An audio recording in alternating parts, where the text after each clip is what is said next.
see it, not just to hear it said somewhere, done somewhere else. Right here at this exhibit, I got to hear the conversations that were happening, the questions that were being asked as people walked around in the exhibit, image by image, scanning to read the stories where they are. It was beautiful. And that's really what I'm hoping that even if people don't hear don't visit, they will hear it from those who visited. And as many people ask me when they visit this exhibit, they say, so how can we help? And I say, can you all be Viktor? Because when we first met Viktor, I didn't know what your skills were. I didn't know you had this amazing photography background, but you used it. You used it in amazing ways. I cannot know what everybody's skills are, but when they bring their hearts to the stories, they will know what to do. So I would say the stories, the conversation that's being had at the exhibit is an investment. It's like seeds are being planted so people can keep sharing about these stories. And from the survivor in Burundi all the way to here in Chicago, and then people who hear these stories traveling and sharing with everyone they meet, relatives, colleagues. That's what we hope for, that their stories be heard in an intentional way, so people can tell these stories in an intentional way. When you have a genocide that's been silenced for more than 50 years, and then I get to see the exhibit bring people together, because there are, we organize an annual conference, right, that you know, and listening to a research paper is not the same as coming to see with our eyes, engaging our senses this way. It's just powerful, So, yeah, it's one of the most powerful ways of telling these stories as people who inherited these jewels. These stories are incredibly powerful. So the fact that we can pass them along using visuals is just fantastic. So I'm forever grateful for this. Something I never knew existed in terms of telling stories, or never hoped that I would engage in. So it's just wonderful. So no, thank you.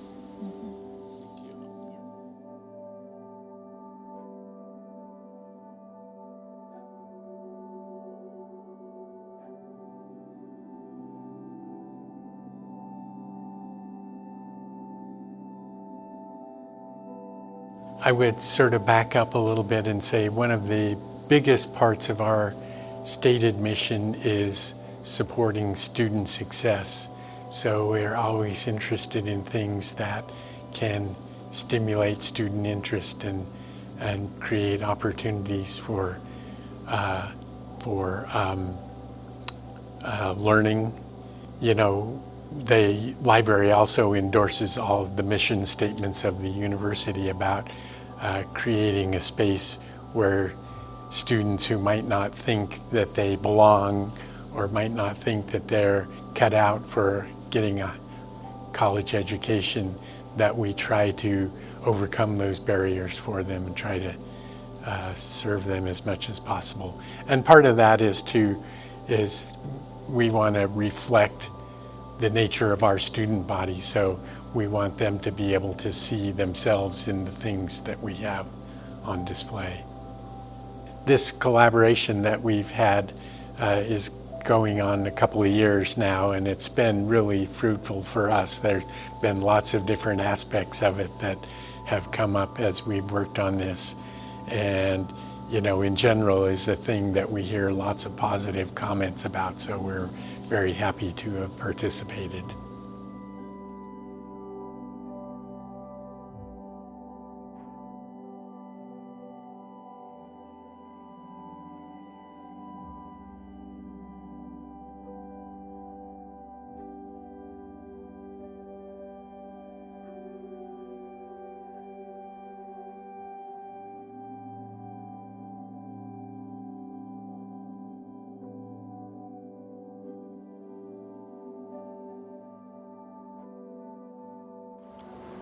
I think it's such a privilege and an honor to be part of a digital oral history process, because I firmly believe that it is a way to ensure that the stories stay.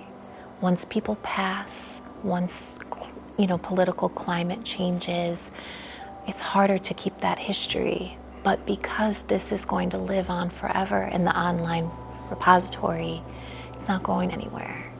And while generations may, move on and the lineage of a certain family could end, their stories will be preserved. And I think that that's such an amazing privilege that we live in a time that allows that.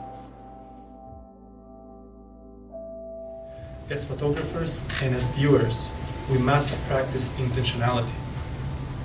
Photography is meant to be seen, to be felt and engaged with fully. So let's slow down and give these stories the space they deserve. This exhibit is a call to remember, to honor, and to act.